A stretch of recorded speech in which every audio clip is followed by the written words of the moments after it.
High everyone, welcome to pencil drawing by Fiza. আর আমি সাথে আছি ফিজা রশিদ। আর আজ আপনাদের নিয়ে চলেছি পাখির ঠোঁটের তিনটি ভিন্ন দৃষ্টিকোণের দুনিয়ায়। একটি পাখির ঠোঁট শুধু তার চেহারার অংশ নয়, তা তার ভাষা, তার অস্তিত্বের প্রকাশ। আজকে আমি আপনাদের দেখাবো কিভাবে একে একে আঁকতে পারি ঠোঁটের তিনটি রূপ: সাইড ভিউ, ওপেন অ্যাঙ্গেল আর ফ্রন্ট ভিউ। চলুন পেন্সিল তুলে নেই আর শুরু করি এই চমৎকার আঁকার জার্নি। এভাবে আবার নিচ দিয়ে পাখির ঠোঁট এঁকে নেব। নিয়ে এবার পাশ দিয়ে এইভাবে রেখা টেনে নিলাম। নিয়ে এবার নিচ দিয়ে আরেকটা রেখা টেনে নেব। নিয়ে উপরের মতো করে একইভাবে এটা একটু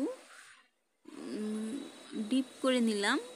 নিয়ে এবার এখানে উপরে নাক এঁকে নিলাম। নিয়ে এবার মাথার শেপ নিয়ে যাচ্ছি উপর দিয়ে। নিয়ে এবার নিচের এই রেখাটা টেনে নিলাম। নিয়ে এবার চোখ এঁকে নিলাম। প্রথমে বাইরের লাইনটা এঁকে নিয়ে ভিতরে আরেকটা গোল করে নিয়ে তার ভিতরে ছোট ছোট দুটো বিন্দু এঁকে দিলাম। দুটো সাদাই থাকবে। এবার এইভাবে প্রথমে হালকা হাতে স্কেচ করে নিয়েছি আউটলাইনগুলো। নিয়ে এবার এখন আমি গাঢ় করে নিচ্ছি 8B পেন্সিল দিয়ে।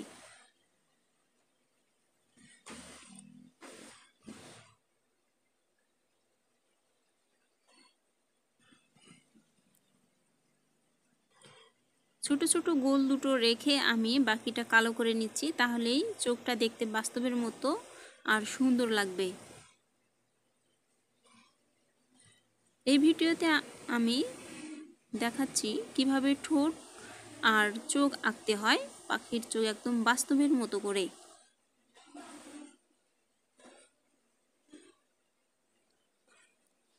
এই তো সুন্দর একটা সাইডের ঠোঁট আর চোখ আঁকা হয়ে গেল।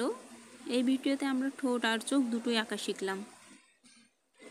এবার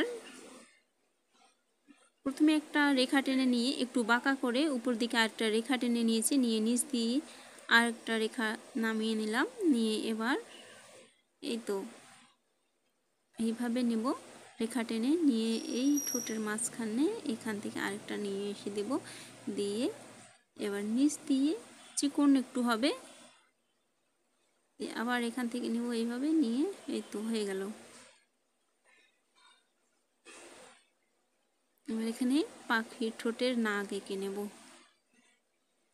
এখান থেকে ধরে মাথার সাইজটা এঁকে নেব। এই তো সুন্দর করে একটা পাখির ঠোঁট, মাথা আর চোখ দুটোই আঁকলাম। এবার আবারও চোখ আঁকা দেখাচ্ছি। এইভাবে পাখির চোখ আঁকাটা খুবই গুরুত্বপূর্ণ। এটা সুন্দর না হলে পাখি দেখতে ভালো লাগবে না।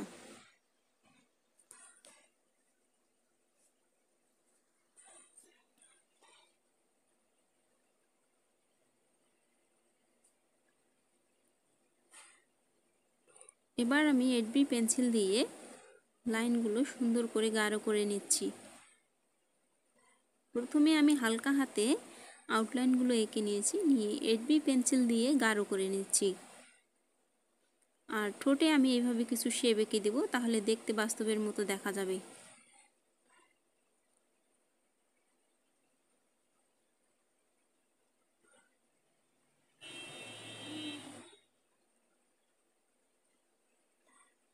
তাহলে আমাদের সুন্দর একটা চোখ আর ঠোঁট আঁকা হয়ে গেল। এবার সামনের দিকে কিভাবে ঠোঁট আঁকতে হয় সেটাই দেখাবো।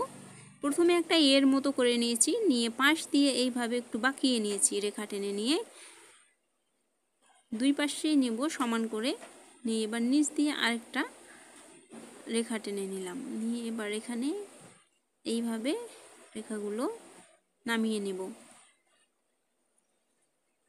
এবার মাঝখানে যে ঠোঁটের শেপটা হবে সেটা খুবই গুরুত্বপূর্ণ। এবার এভাবে বাঁকা করে দুই দিকে নিয়ে এসে লাগিয়ে দিয়েছি। দিয়ে পাশ দিয়ে এবার নাক এঁকে নিলাম। এবার 8B পেন্সিল দিয়ে আমি গাঢ় করে দেখিয়ে দিচ্ছি।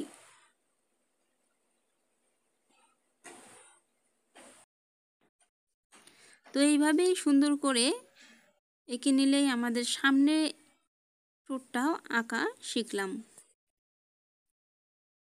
এবার আরেকটা গুরুত্বপূর্ণ জিনিস, সেটা হচ্ছে পাশ দিয়ে, সামনে ঠোঁটের পাশ দিয়ে কিভাবে আমরা চোখ আঁকবো। চোখ আঁকাটা খুবই সহজ। এইভাবে করে বাঁকা করে নেব, রেখা টেনে নিয়ে এভাবে গোল করে লাগিয়ে দেব।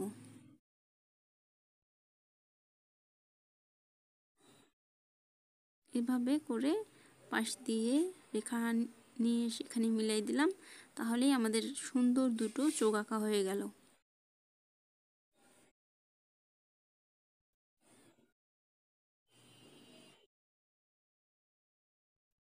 এবার চোখের ভিতরে আরেকটা ছোট্ট করে গোল করে দিয়ে দিলাম, দিয়ে এবার চোখগুলো কালো করে নেব।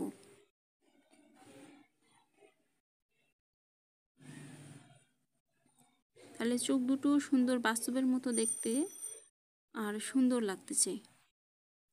এবার ঠোঁটের শেপ কিছু এঁকে নিলাম এখানে, দুটো দুই দিক দিয়ে। এবার সাইড দিয়ে মাথাটা কিভাবে আঁকতে হবে সেটা দেখিয়ে দিচ্ছি। তো এইভাবে সুন্দর করে আমি মাথাটাও এঁকে দেখিয়ে দিলাম। আমাদের তাহলে আজকের ভিডিওতে আমরা 3 ধরনের ঠোঁট আঁকা শিখতে পারলাম। 3 ধরনের ঠোঁট আঁকা শেখাটা খুবই গুরুত্বপূর্ণ। পাখি আঁকতে গেলে এই 3টা শিখতেই হবে। তো আমাদের আঁকা শেষ আজকের মতো।